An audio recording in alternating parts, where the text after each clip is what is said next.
We're live, guys. Hey, awesome. We're live and we're early. Cool. Okay, Yeah. let me just make sure that the people. Hey, guys, if you're watching, can you type in? Okay, here they come. If can you type in where you're from so we just know that you can hear us? So Chris and Don, if you look at the there should be a little chat box if you click on it, Yep.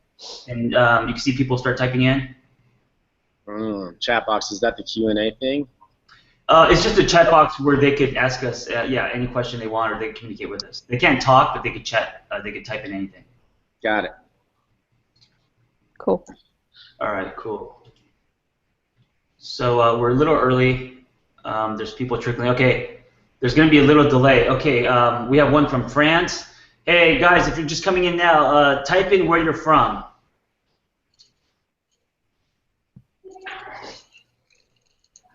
So let's do. Okay, so Chris, I know you don't need an introduction, but maybe what about what you're up to now, what you're focusing on this year? Just a little bit about. Oh, here we go. L.A., Denmark, London. Holy shit! Do you guys see all this? Mexico City. I don't see anything. They're pouring in. Oh my gosh, they're pouring in. Oh, you don't see anything on the. Maybe Chris on the left. There's a. If you scroll over to the left, there's this thing will pop up. Nothing. I'm looking. I'll figure it out. I'll figure it out eventually here. I think it's to your right, Chris. There's a webinar jam box, yeah, and there's a little button that says chat. Cool. Yeah, I clicked on it. I just don't see anything coming up. But that's okay. You guys can just let me know. Yeah, they're all right here. They're coming in. South Africa, Oklahoma. This is amazing. The Netherlands. Cool. Dubai. Yeah. Everybody's flying out. Man, this internet. Yeah, Pennsylvania. Somebody from our hometown. Nice. Okay, sorry, Chris. No worries. Yeah, so I think right now, I'm retired, I guess you could say, from competition, and I'm focusing a lot more on trying to, I guess, help others through just the affiliate. I get to spend more time working out with my crew here. I get to spend more time trying to develop the gym, developing Icon Athlete, helping athletes through that. They're a little bit more competitive oriented, which has been a real cool experience for me. And a lot of my goals now are just to stay healthy, honestly. Enjoy skiing with my kids and do CrossFit because I love it and not because I stress about it. So I've had like a pretty big shift in the past year on how I've approached my workouts, my training, really just to improve my lifestyle. Are you doing the Open with your community? Yeah, definitely. It was funny. I was talking to some people, and I was like, this year might be the first year that I have to scale stuff because I have to I want to make sure that I stay healthy. I'm trying to take care of my knees and make sure that they heal up and I feel better. And if I see something come up that I know is going to put me further back with some of the goals that I have outside of the gym, being healthy and being able to ski with my kids and stuff, I'll just do the scaled version, or I'll do a rep or two and then move on. As much of a blow to my ego as that will be, but that's all right. Yeah, I was gonna say, man, that's amazing because as an athlete, you're very self-actualized because like the Open, I want to do it, but I have this inner conflict, and I'm in the Masters category. Last year, I made it to the Masters version of the regionals, and I've got all this pressure now, and man, I don't know how you make that transition. And I'm just a regular CrossFitter, but someone like you to go from that whole journey and then back to the Open blocks and scaling workouts. That's man, I applaud you. That takes a lot of processing. Thanks, man. Yeah, it hasn't been an easy process, and it's still daily. But I think it's I think once you set some goals, it's really helpful. And I think for me, it was just realizing your goals don't have to be very they don't have to be performance oriented. They can, and I think it should be, depending on what we want to achieve, because that's a huge part of us, progressing in the gym and doing well in the Open or at regionals or the games. But I think there's this other piece that I know for me when I was competing, I would often set, one of the goals that I always had was I just want to pour my heart out, and there's no tangible way to do that. So for me, that was really helpful to have that as a goal. And now some of my goals is hey, I want to be able to as silly as it sounds, I just want to be able to sit on a chairlift and ski with my kids and not be in pain. Right. And this is why we're having this conversation. It's like this is the whole other side, and maybe it's 98% of CrossFitters, and we don't hear this kind of dialogue because everything is about the leaderboard and about how heavy you can lift and all that. So thank you guys for helping me spread this message, and I know Chris is passionate about this too. I think it's important, and I think it's also CrossFit has become, I don't know, maybe it's almost come full circle where I think people are now starting to have more of these conversations. Yeah, I think so. I think it's probably the affiliates and the people that have been around a little bit longer than others. Because hey, let's face it, we're all, like anybody at CrossFit's, we're passionate about it, and that's great. I think it's easy to get really passionate, really quick about performance-oriented things. I think CrossFit attracts a type A personality for the most part, which is cool because it's a really great outlet. The important thing is, I think, people setting realistic goals and then looking at kind of what time they're able to put into the gym and what they want to do, and then seeing, does the time that I have correlate to the goal that I want? And sometimes the answer is yes, and sometimes the answer is no. If someone's like, hey, I want to go to the CrossFit Games, but I'm only willing to train an hour a day. It's like, hey, you may not have the best goal, but other people might say, hey, I want to go to the CrossFit Games, and I'm willing to train between 4 and 6 hours a day. It's like, awesome. Let's make that happen. Yeah. So Don, let's do a little intro about you, who you are, what you're doing, what you're passionate about. Sure. So I run a website called mentalitywad.com. And really, I'm just someone who's combined my passion for fitness and CrossFit with my passion for psychology. And I try to help people as best as I can through my website and also through one-on-one coaching reach their performance and fitness goals. So that's what I do. That's what I love. And, I'm here to add to the conversation any way I can. Yeah, thank you for joining us. So I'll just a little bit about me, and then we'll get right into it. I'm a licensed marriage family therapist, also a CrossFitter, and I got really passionate about having conversations about what happens in between the ears and how it affects us, but more importantly, how we can use CrossFit to rewire ourselves, how we can use CrossFit to do things outside the box, so it doesn't matter if you're an entrepreneur or whatever, or you're a mother or whatever you're doing. Obviously, CrossFit is very effective on the physical, but also like how can we change our belief system using CrossFit? I've always thought that you could tell one's character by you could tell so much about a person just by watching them work out, especially in CrossFit. And then if we could do that, if we could put a black light on their thought process, then can we use that as a tool? So I've always been fascinated about that, and so that's why I do these things, to create a dialogue and help people use CrossFit in other areas of their life.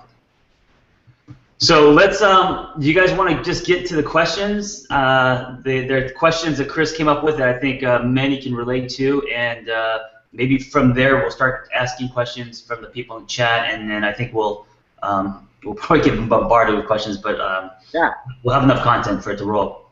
Cool. You guys want to do that? Yeah, for sure. So the first question, the Open starts tomorrow. The first question is, how do I stop myself from getting so nervous? Yeah, right? Yeah. I think for me, like as far as the competitor, that side of me thinks like, hey, one, if you guys have done the job of training, the work is done, right? So this time of year should be a time where you can enjoy putting your hard work to use.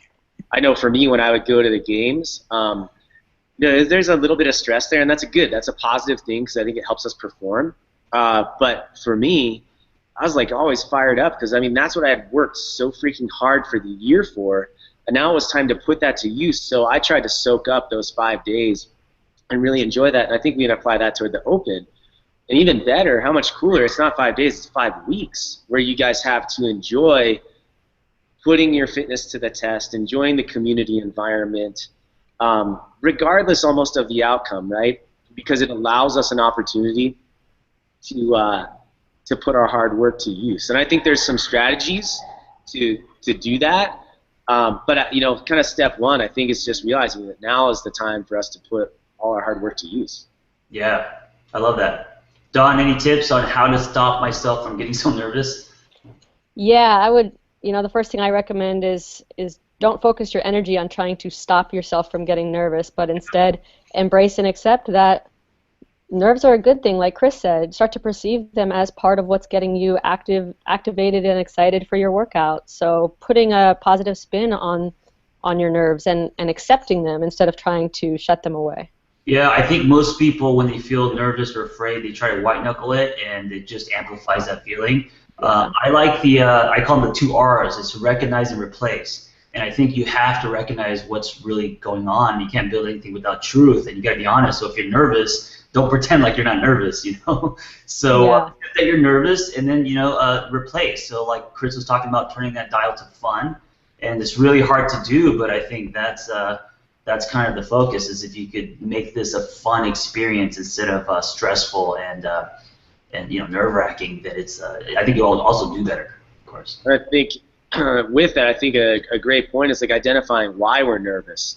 Great, yeah, absolutely. Like totally straight. I get nervous in the open, right? I got more nervous in the open and probably more nervous in the open sometimes than at regionals, way more nervous at regionals than I ever was at the games. And the reason why I get nervous and the reason why I will be nervous this year is basically 2 reasons. So like if we're real brutally honest, one, I don't like to see my name drop on the leaderboard. I don't like that because I worked really hard to earn what I did, and I'm in a different space in life right now, and my name is going to drop on the leaderboard. So part of it's like a pride thing, right? And letting go of that. And 2, the other piece is like, I'm worried what other people are going to think about me. Like, oh my gosh, if I don't end up, qualifying for regionals, if I don't, whatever, fill in the blank, if I don't end up beating my previous benchmark from last year, or if I don't end up in the top whatever placing, people are going to be like, hey, look at how much better I am than Chris now, or look at how far Chris has fallen. But all those are things that I can't control. So I think kind of what Don was saying, as part of that, embracing that, is like, hey, what can I control? Really, all I can control is my performance and my attitude going into it. And if we focus our things on things we can control, I think that's where that nervous energy becomes positive and less a drawback. Right. Yeah, and I think, you're talking about on a global level, but most people can relate to exactly what you're talking about, because inside every box, they have their Spealler, they have their people that are always, the top, and for those people that don't want to drop, they're comparing themselves constantly, and the Open can really fall into that trap. Yeah. Thanks. Next question. What do I do if things aren't going the way I planned in the middle of the workout? Chris, has this happened to you? I guess it's like, hey, when does it not happen to you? Yeah. I think one, I think as far as setting yourself up for success, having some structure to like how your week is going to lay out can be really important. I think that kind of goes back to the previous question. If you know you're going to give yourself 2 chances to do the workout, that might take a lot of stress off of you. If you know you only want to do it once, that might take stress off of you. So setting things up so you can create a little bit of a schedule, a weekly schedule for success is helpful. But then once you do that, going into a workout with a game plan, like look at it, evaluate it, and think about, hey, here are my strengths. Here's where I'm going to need to work, and looking at that in a positive light. Let's say it's let's say it's rowing and thrusters, like from last year. We all remember how hard that workout was, right? For me, rowing is not a strong point, right? But I also kind of like thrusters for some weird reason. So for me, I have to look at that workout and think about, okay, what kind of pace do I want to hold on the rower so that I can still be successful and hang with the guys that I want to? And then I can almost look at the thrusters as a break from the rower. For other people, that might be totally different. And then you can also look at like my rep schemes. I think that's a really huge deal. A great example of that is last year it was workout was 3 rounds. Or no, I'm sorry, it was AMRAP, and I think it was 14 minutes. It was the 50 wall ball, 100 double unders and 7 muscle ups or something like that. People will look at that and be like, holy crap, I have to do 50 wall ball. It's like, no, you don't. I did a set of 10, and then a set of 15, and then a set of 10, and a set of 15, and I was done. And when you look at things like that and go into a workout with a game plan of being like, cool, I'm going to do 2 sets of 10 and 15, I think it breaks things up. You can compartmentalize the workout a lot easier, and then it's easier to adjust. You could say, you know what, I feel great. I'm going to try 25 and 25 on my next round. Or maybe you feel worse, and you're like, you know what, I need to go to 5 sets of 10. But having some kind of game plan going into a workout is really important. And then the other piece with that, I think, is being able to change it. Understanding that if it's going wrong, it doesn't mean that you are performing poorly. Maybe it just wasn't the right game plan for you. Yeah, those are great. Do you, Chris, so when you have to change and you have to pivot, does that discourage you, or do you not even think about it? You just pivot and go? There are times where it definitely does discourage me, you know, but I think when we have some positive self-talk and a really short, like what we call it at the competitors course, or some of the other things we've talked about is like a quick little mantra. It could be just something really short. And I know for me, one of those things that I used to say to myself and still do sometimes is just, it's there. It's there. And when I say it's there, I mean my fitness and my recovery. You know, so if I have to change my game plan or my strategy, I can just say it's there, and then start to trust that it is there and that I will recover from how difficult this is. And I often say, like, we've got this. Instead of I often say we've got this, because then it makes me feel like I'm not alone. Nice. And those are little things that are helpful to, I think, help you when you do pivot and still have a positive outlook on the rest of the workout. Someone just wrote, I like that point Chris made, that it doesn't mean something is going wrong, it just means that the rep scheme wasn't correct for me. I love the idea of mantras. That's kind of what gets you to stop the, your pseudo self. It's what gets you to stop the other voice that is trying to tell you to stop. So I think that's extremely helpful. Don, what about you? Any thoughts on what do I do if things aren't going my way? I planned in the middle of a workout. Yeah, the quick answer is you adapt and keep going. Yeah. But along with what Chris said, something as quick saying to yourself just the word adapt. The more adaptable you are in CrossFit, the better you are in CrossFit. And oftentimes that skill of learning to adapt when something isn't going how you want it to is more important to practice than any other skill. Yeah, I think a lot of people think the mental game is all about mental toughness, and I think more important than mental toughness is mental flexibility. Yes, agreed. Because if you're just mentally tough and you're just trying to push through everything, but you're not flexible and things don't go right, that's going to cause a mental block right away. Right. And I think in another way, like, that is mental toughness. Is like, yeah. And I think that's an athlete that's really in tune with themselves, but you have to let yourself go through that process to say, like, hey, this pace is just too fast for me. And maybe someone else is going faster. Maybe someone next to me is going faster, but to be able to say, you know what, this is too much for me right now, and I need to rein this back in a little bit so that I have more left in the tank. And, in a positive sense, maybe I'll catch up to them, or maybe I'll perform better on this exercise or this movement, or I know I'm a strong finisher, so I need to pace myself well here. A lot of times I just think about, like, how I feel during the workout. I know for me, if I feel like, and this, I don't know if this is everybody else, but for me, if I feel like I can taste almost something like a nasty taste in the back of your throat, and if I feel my arms start to get heavy, it, like, works down my arms and into my hands. If I feel my arms start to get heavy, like, into my elbows, like, I'm going way too fast here. We need to rein it back in. Because once that hits, it's really hard to recover from. But if we can find that balance of, like, learning our bodies and understanding how far we can push and where that line is, and getting comfortable being uncomfortable, and understanding that we're okay in that place, I think those are really important pieces for people to evaluate as an athlete. And what's cool is I believe that's just a continual assessment as we work out. And I think that's kind of, it's going to sound maybe nerdy, but I think that's kind of like the art of CrossFit, or the art of being an athlete, is being able to assess ourselves and make the adjustments continually throughout a short, medium, long workout. Sure, absolutely. I agree with you 100%. I want to, because we're getting bombarded with questions, and I want to make sure we get to at least some of these. Moses said, okay, well, okay, this question is it a good idea to rest from now until you attempt the open WOD, or should I just be training more? So the open WOD is what, tomorrow or Friday? Thursday, yeah. Do Thursday. we stop rest and we just rest from now this week, or do we just keep training and go into the open? Yeah, so that's a really individualized approach. Unfortunately, the best way to do that is to practice that and know like ahead of time, hey, I like lots of rest. I don't. Most people that I know perform better with not complete rest, but lower volume with still a little bit of a dose of intensity. So a great example of that might be like I would take today off, maybe do some active mobility, row a little bit, whatever, active rest, and then tomorrow I might do a workout that's maybe something like an every minute on the minute where we're alternating, where I keep the volume really low, but it also allows me to get my heart rate up. I think all of us can relate to if you go on vacation and you just kind of sit around for a week and you come back to the gym, you probably feel pretty stale.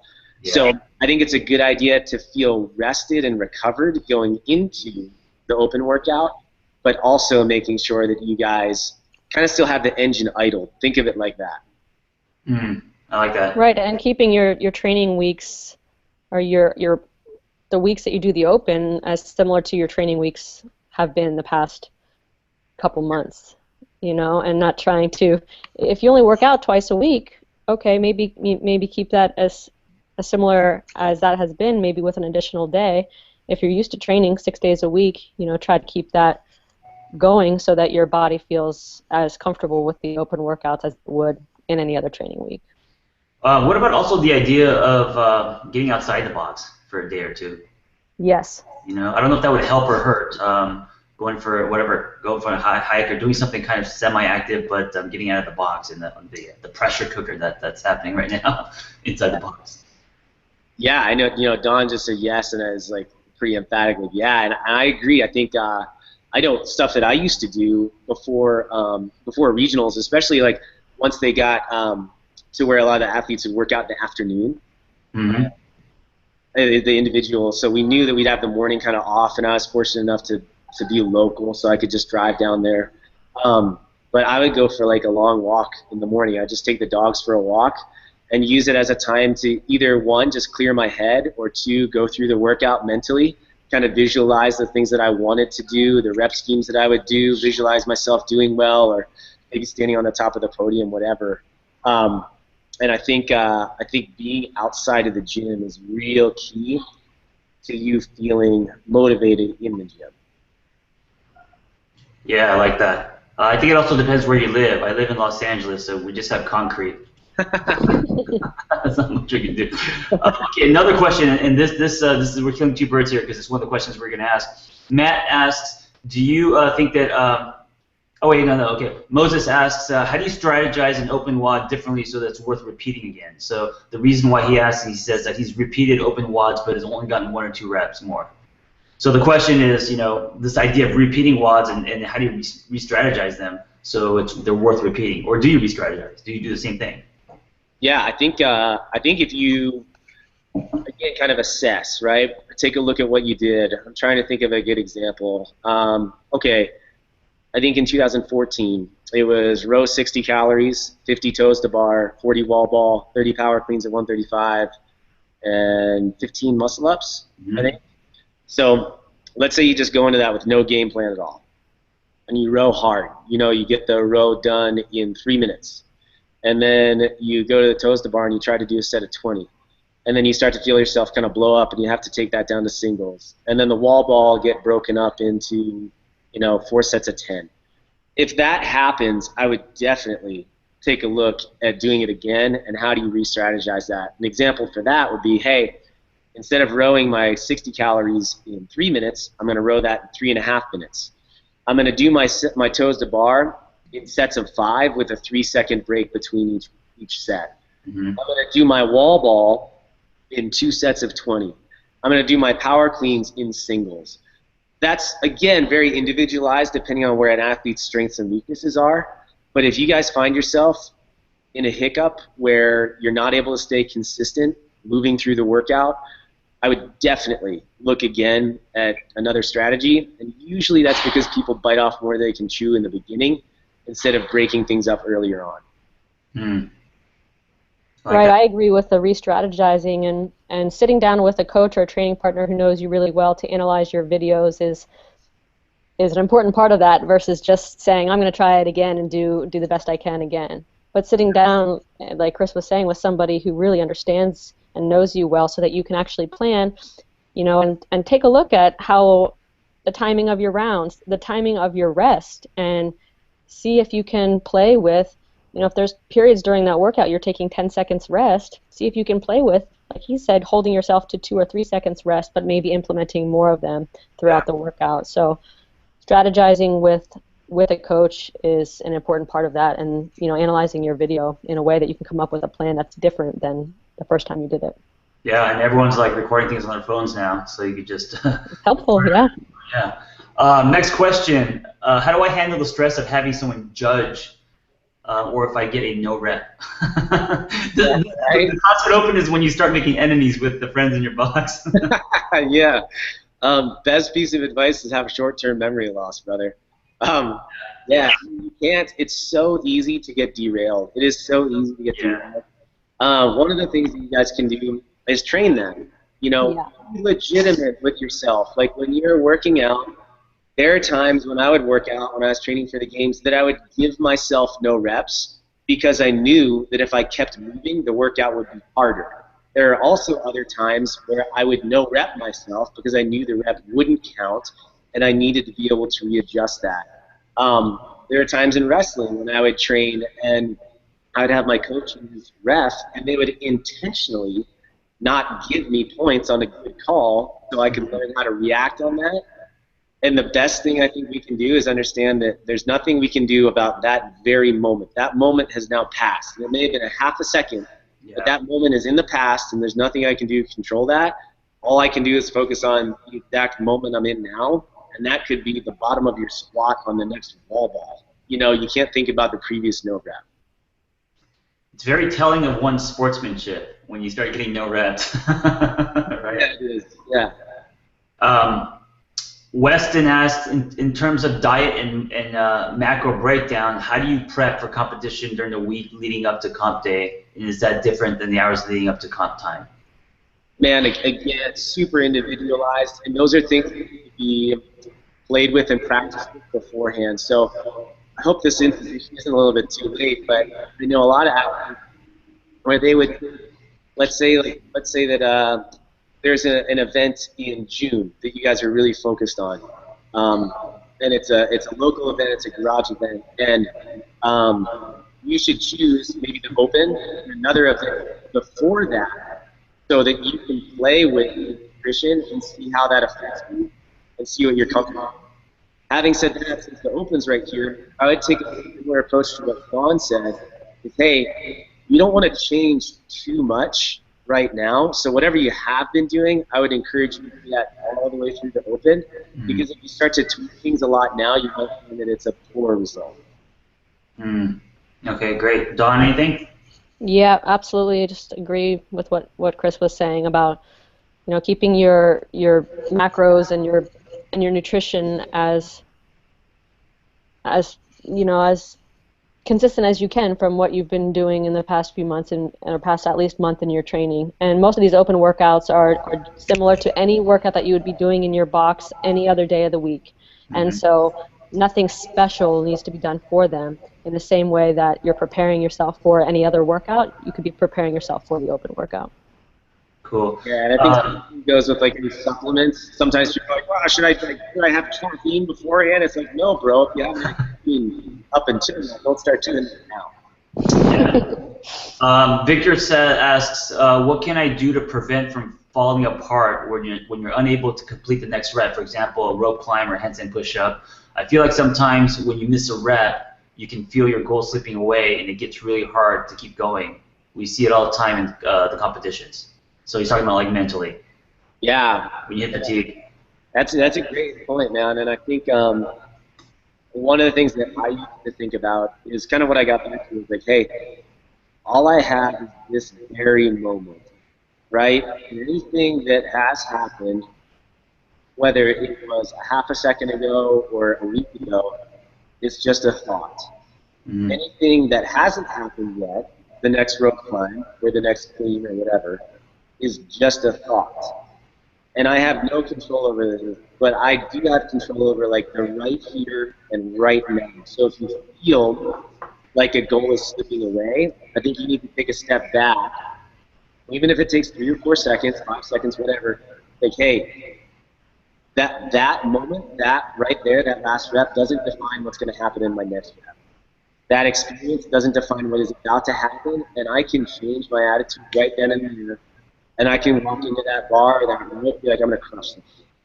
And I think that's where we need to have that positive mantra.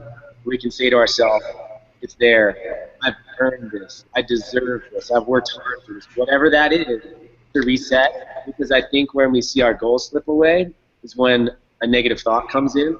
And if a negative thought comes in, that's going to start to override kind of that thought process. And that's where what John was talking about, we need to make sure that we have like a rewiring.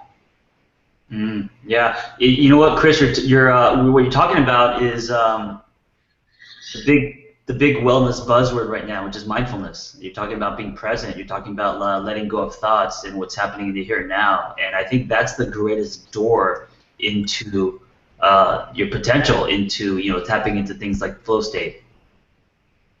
Fighting that inner critic. So I think those are all obviously they work for you. I think they're great. Josh asks, what is your advice for approaching expectations in the open? So approaching expectations. This goes to our other question that you wrote, Chris, which is, if my score on a repeat workout is worse than last year. So like comparing your last year's performance with this, all that stuff. Yeah, those are stressful, right? Yeah. To that stuff, everyone does. Like, oh my gosh, it's the repeat. I hope I beat my score because I worked so hard to be more fit. I think one, kind of letting go again and realizing, especially in the open, any competition really, is that there are so many freaking variables that go into your one performance and how well you do that it's really hard to pinpoint why you may or may not see an improvement, especially if you guys are kind of getting more toward that like higher level and the gains are harder to see and it's harder to make. How much sleep did I get last night? What is my mood? How hydrated I am? What's my nutrition been like the past couple days? I mean, there are so many variables that can go into like a real outstanding performance that may or may not be present in the past one. So you got to kind of let go in that sense. For those of you guys that are maybe kind of more on the beginning side of the curve, chances are you're probably going to see a really big improvement. They're just trusted. Yeah. Like, that's a cool thing. For me, maybe not. Yeah. Don, any thoughts on that? Yeah, I would just say be very clear before you even start this with what you want to happen, and for each goal that you have, why you want that specific goal. And some of those may be outcome-based or performance-based goals, like you want to place a certain position in the open. But then after you write out your goals and why you want them, you've got to come back to focusing on the now and the process, like Chris was talking about, and just getting yourself each day wrapped around what can I do and what am I able to do, and a sense of gratitude for knowing how capable you are. Mm-hmm. I have this thing that I wrote down here. I want to get some of this stuff. The 3 C's, and it's this is kind of a blanket statement, but it's a tip: composure, confidence, and concentration. And working on those 3 C's. So under composure, effort to be ready, managing your emotions, right? Like Chris says, the things that you have control over, attitude, breathing, relaxation, and it's not about losing intensity. And then, so that's composure. Confidence, like Chris said, positive self-talk, mantras. There's an upside down you where I think if you're overly confident, then it actually becomes negative. And if you're not confident enough, so there's like this spectrum, but kind of being in that top where you're not overly confident, but you're confident enough and certain to get stuff done. A big one is knowing your why. You know, going back to your whys. And I always tell people this, tying it back to your story. For me, there's a lot of emotional traction there. And the last C is concentration. Like what Chris says, what you can control and you can't, and you cannot control. What you can and cannot control. Distractions, internal and external distractions, inside the box, outside the box, past events, over-analyzing. And I think a big one is don't focus on other people. So the 3 C's, composure, confidence, and concentration, might be something good to focus on as we go into the Open. Any thoughts on that? I like it. Yeah, I think it gets back to, again, a kind of identifying like why. Yeah. Yeah. Why are you doing the Open? You know, are you doing the Open just to see where you stack up on the leaderboard, which is fine, that's cool, right? Yeah. Are you doing the Open to be a part of the community? Are you doing an Open to test yourself and see if you've improved? If you look at it like that, part of what'll give you composure is, hey, guess what? If you're looking to see if you've improved, you need to look at your scores relative to last year, you know, personally. If 400,000 people compete in the Open versus 200,000, the leaderboard may not be that accurate in telling you if you have improved. If 1 million people do the Open, you may not do as well as when 100 people did the Open, but you could still be improving as an athlete personally, and that's where I think a lot of people get tripped up on the Open and the leaderboard and leaderboarding. The reality is, the more people that do it, it just gets compoundingly more difficult to be at the top, but it doesn't mean you're not better. Even though your place might be lower, it doesn't mean that your fitness isn't better. Right, right. I think we all get caught up in comparing ourselves to other people and people we know around us. The quote-unquote beasts of our box, that whole thing. Yeah. Matt asked, hey guys, in most of my conversations about mental toughness, I've found that people think that to a certain extent mental toughness is something you either have or don't have. It would be a good time to finally get an expert opinion on that matter. What do you guys think about that? Is mental toughness something that, you know, like you're born with and not born with, or is it something that you can grow? I think it's learned. Mm-hmm. I mean, I guess I say that because like I started wrestling when I was 5 or 6 years old. Yeah. Wrestling is hard. Like it's really hard, and I wrestled all the way through college, and it, in a lot of ways, it's more mentally tough than CrossFit ever was for me. That was way more mental wrestling than I ever did with CrossFit. But I think that's learned over really kind of like a lifetime. I just think it takes a while to get. And I do think, just from having no experience and just evaluating people, I do think the older you get, the harder it is to learn that just because you have less time under your belt to have experiences and learn how to deal with it. Yeah. Don, what do you think? Is mental toughness, is that learned or something we're born with? Well, I think the first thing that's important to do is to define what is mental toughness and what does that mean to you specifically. There's a lot of opinions out there on mental toughness, but I think what most people are getting at is the ability to continue pushing when things get hard.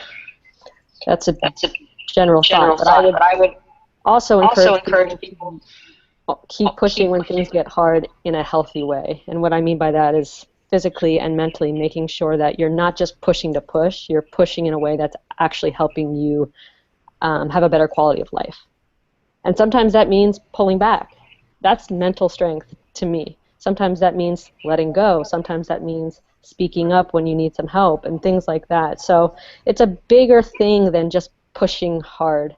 But I do believe that we can continue to learn and improve that skill as we go through different situations in training and life. And CrossFit's cool because it exposes us to that on a daily.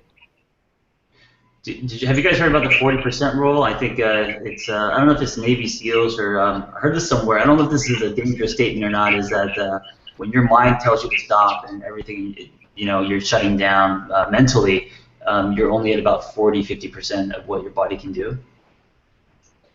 I've heard of things like that for sure. And I mean, I don't know if it's dangerous to follow things like that, but I don't know. You know, that kind of stuff works for some people. It's a lot of just grit and for some people it's scary for them, dangerous. Yeah, and I think you can still tap into that when you think about more along the lines of like, hey, like why am I pushing, right? So kind of like Don said, like there was a time where I pushed through workouts because I wanted to win. That's why I pushed. Like that's why I wanted to win the CrossFit Games. So it's like, well, I'm just not going to stop. And now there are times when I'm in the gym and I'm like, I need to rein it back, kind of like Don said, because I know if I do this today, just because I can do something doesn't mean I should do something. Having said that, like a word of encouragement to you guys that are going into the Open, now is kind of the time to do the stuff where you push to where you wouldn't normally push. You don't have to do that every single day where you see the white light, you fall on your back and you're doing the bacon sizzle rolling around for 10 minutes. But now's the time of year where if you're ever going to do it, now's the time to do it and embrace it. Like, enjoy it. Learn how to enjoy it and look back. Because how many times have you ever done that and regretted doing it? Never. Yeah. Right? Doing it, you're like, oh my gosh, this is so hard. But when you're done, it's because I think what makes people satisfied or happy that they did that is because they leave with no regrets. Otherwise, if we don't push as hard as we can, then it's like, well, I wonder if I could have. What if? I should have. What if? And if you're walking away from a workout saying what if as far as your effort, not necessarily strategy, but effort, then I'd probably encourage you to go harder unless you just have different goals in the Open. And that's okay. Right. Let's do a couple more questions. Jack asked, how do you approach a workout with a present mindset when you have a bad experience with something similar, like a workout or a movement you're not good at? Yeah, I think we all have things. For me, like right as John's reading that, I'm like, dear Lord, I hope 225 power cleans don't come up. We all have things that like trigger. We're starting to think of already, like, oh my gosh, I hope just bar pull-ups don't come up. I hope this doesn't come up. When really, like, I think we need to take a step back and realize, what am I worried about? Like, I'm worried about a number on a bar. What's so magical about 225? Nothing is nothing. It's like I attack it or I don't, and it's just a number really that makes me worried. It's just a movement that makes me worried about it. So a couple things that can help. I think are kind of breaking down your reps being a real challenge. To give you guys an example of that, in 2012, when I was at regionals, we had to do a workout as row 2K, 50 pistols, and 30 hang power cleans at 225, which is like, that's no joke for me. The first time I tried 30 hang power cleans, I tried to do all fives, and I blew up, and it took me about 6.5 minutes. The next time I did it, even though I was still intimidated by the movement, I did 3, 3, 3, 2, 2, 2, 3, 3, 2, 2, which got me to 25, and then 5 singles. And I did it in 3.5 minutes. And the reason why is because I took what was overwhelming and I broke it down and I compartmentalized it into smaller sets. Mm-hmm. And then it allows us to think about these achievable chunks instead of how do I get all this work done with this movement that I'm not comfortable with. So I encourage you guys with the movements that do challenge you, don't be afraid to break them up into smaller chunks earlier on in the workout, and I think you'll be better for it. Yeah, I think that's huge, especially like these chippers and stuff like that where they seem overwhelming. And too, like, maybe Dawn, you can speak a little bit to this too, but I think like it sounds really silly. It might sound cheesy, but like your body like position when you're working out, I think can mess with your mind, right? So like when you're done doing something that's difficult, stand tall, stand up and be like, say to yourself, like, I'm hungry, I want this. Don't put your hands on your knees, don't take a knee, don't like put your head down and start to doubt. Those things, like our body positioning can affect how we attack just the next rep. So try to have a positive mental attitude and then match that, maybe it's cheesy, but match that with like what your posture's like. So I used to try to stand up after doing things like that and be like, hey, I'll put my hands on my hips, but like I'm hungry, I want this thing. Even though it's hard, right? I want this thing. Yeah, and just how you look at a workout and how you frame those challenges is really the key. Because if you look at that and say, those muscle-ups are going to suck. I hate them. I failed on them last time. This is terrible workout for me. You're setting yourself up for even a tougher workout. But if you can look at that and understand that working on your muscle-ups, working on something that is challenging for you is how you get better, then you actually can look forward to struggling. You can look forward to the challenge and actually prime yourself to say, that fight is how I'm going to get better. I can't wait to work on it. Look at this opportunity I have in front of me. And then also plan, what are you going to be telling yourself? What are your actions, like Chris was saying, with your body language? And then what is your self-talk going to be when you do hit a point in the workout where you struggle? And know that going into it, you're going to say to yourself automatically, the struggle is where I get better. This is when I get better. This is my opportunity. Then you're going to set yourself up for a much better workout, knowing that you're going to face some type of discomfort, challenge, or struggle. Yeah, I love that idea about posture, which is very different than posturing. We don't want people to posture that way, but it goes under one of my C's, composure, that when you're done, to stand up tall, and because you're telling yourself something. You're always telling yourself something, and I think posture and body language is a huge way to communicate that we don't think about. Most of us just fall to the ground in fetal position, and we're done, But changing that is where the stretch is, and we could actually, talk about rewiring. I think posture is really, I think it's big. Eric asks, Chris, you're a family man. Elaborate on family and being competitive. Schedule any night workouts, etc.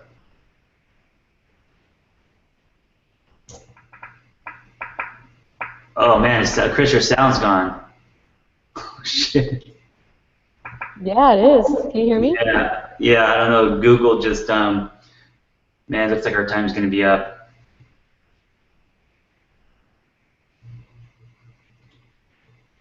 I don't know what's wrong. Oh, he's coming back. John, do you mind if I put a link here to the Build Mental Strength ebook I have on the chat box? Put it in. Got me? Yeah, there we go. You're back. Okay, cool. I hear you now. Okay, so kind of the question on the family type thing, right? So my lifestyle is way different now. I just work out with the affiliate. I just work out with my class. I work out an hour a day. So I do that literally because in 15 minutes I'm going to go ski with my daughter for 3 hours. I told her I was going to ski with her. I'm going to do that. But having said that, man, when I was in that place where I was training 4 to 6 hours a day, I was traveling almost every weekend for HQ. I was training. I was working at the gym. There's a lot, man. There's a lot there. And I think one of the things you have to realize is that your time, although you might spend more time doing one thing than something else, it doesn't necessarily mean that takes priority over the others. So an example is training a ton of money. My family is still my first priority. And what made them the priority was just my wife said, hey, I need you home. You need to come home to be with the kids, and she shoot me straight. I'll be like, cool, I'm done. I'm done. That didn't happen a lot. Mm-hmm. That's what allows you, I think, to make sacrifices with time, is that whatever is the first priority, your faith or family or whatever, you're willing to drop whatever you're doing immediately to go spend time and invest in whatever else that is. Mm-hmm. So that was a helpful process for me to go through because it's not even. Let's be honest, it's not fair. It's a really difficult place because I think it's really hard to find balance, especially when you're trying to be the very best at something. I think there's an element of unbalance. Yeah, awesome. Thank you for that. I want to be sensitive to your guys' time, so we're almost coming up on an hour. Anything else that you guys want to say tips-wise before we end? I want to mention that Chris and I did a video course, so if you guys want to go deeper on any of this stuff, plus we talk about life and balance, we talk about the WOD strategy and all that, I will email you guys the link to that, and we're going to keep the price very low for the Open. And I just want to say that I think for this Open, to make it about you. So whatever that looks like, whatever your why is, I think a lot of times we get caught up in things that are outside of self. So we're doing it for, our perception of what people think about us, competing with other people, other people, trying to match people or beat them on the leaderboard. And that's okay if that's your reason, but make this about you and give that to yourself. That would be my my one sentence for the Open. What about you guys? Anything? I would just continue to say, be grateful for the opportunity, whether it's to push yourself, to compete with the gifts that you have, to surround yourself with some awesome members of the community. But take the time, even daily, in your morning routine or before your workouts, to be grateful for the opportunities that you have, which are, specific to you and your situation. But remind yourself of all the blessings and gifts that you are capable of. Nice. Thank you. Chris? Yeah, and I think I take it back to the why. First, identify why you want to do the Open. And for some of you out there, if it's because you want to go to regionals, it's time to show up. It's not time to mess around. It's time to show up. It's time to slow down, create structure, create schedule, so that you guys set yourself up for success and so that you go. And when you walk into the Open, you say, I will get to the meeting, whatever that is. You better go in ready to show up. For others of you, that's not your goal. Figure out why. Why am I doing the Open? For me personally, I'm doing the Open because I want to be part of the community. I want to motivate and inspire people in my gym to do the Open and show them that it's okay to be a little bit of stress in your food. You've been at the top levels, but I'm healthier because I have a better lifestyle outside of the gym now. That's my goal for the Open. So I'm not as worried about a plate, right? For others of you, that might be, you know what? I want to go in here and get 1% better every day. And just like Dawn said, maybe the struggle for you is the mental side of things. And maybe you get better mentally as you approach workouts. Maybe it is a movement and you get better at that.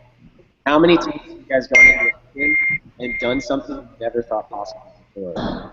So enjoy the process, no matter where we are. Enjoy the process, right? This is why we do what we do. It's a really beautiful time of year to support those around you and to, like John, focus on you as well. So have fun. Come up and have fun. Awesome. Wise words. Thank you, Chris. Guys, have an awesome Tuesday, and thank you for your time. And I'm sure we'll get some emails and stuff about the Open. You guys, if you're watching this, you guys can contact us, and we'll continue to try to support you as best as we can. Awesome, guys. Good. Thanks for setting it up, John. Good Thanks, to see you, guys. Chris. Take care, guys. Yeah, see you guys.